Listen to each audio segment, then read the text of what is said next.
বান্দার নিয়তকে সুন্দর করার জন্য, ভালো করার জন্য নিয়তের ব্যাপারে এই হাদিসটি বখারের মধ্যে কয় জায়গায় বললাম? 7 জায়গায় আলোচনা করা হয়েছে। বান্দা ভালো কাজ বলতে যত কাজ আছে, যদি তার নিয়তকে সুন্দর করে নেয় তাহলে ওই কাজটি তার জন্য সওয়াবের কারণ হয়ে যায়, তার নাজাতের কারণ হয়ে যায়, তার জান্নাতে যাওয়ার কারণ হয়ে যায়। বলেন সুবহানাল্লাহ। এজন্য আমরা সকল ভালো কাজের শুরুতে আমরা নিয়ত ঠিক করে নেব আগে। পারবো তো ইনশাল্লাহ? আপনি মসজিদে আসছেন, নিয়তটা ঠিক করে নেবেন যে আমি আল্লাহ তাআলা সন্তুষ্টির জন্য মসজিদে যাচ্ছি।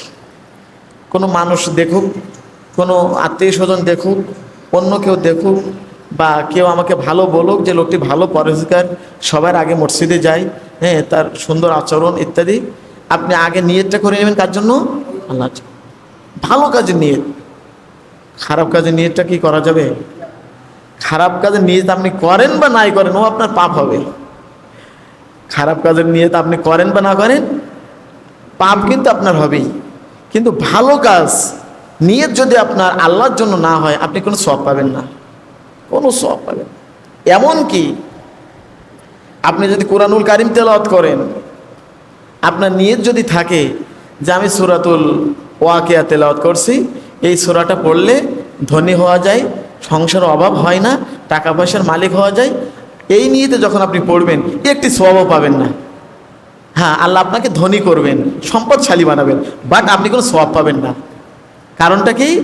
নিয়তটা হলো আপনার সম্পদের জন্য, অভাব দূর করার জন্য, এই জন্য আপনি সওয়াব পাবেন না।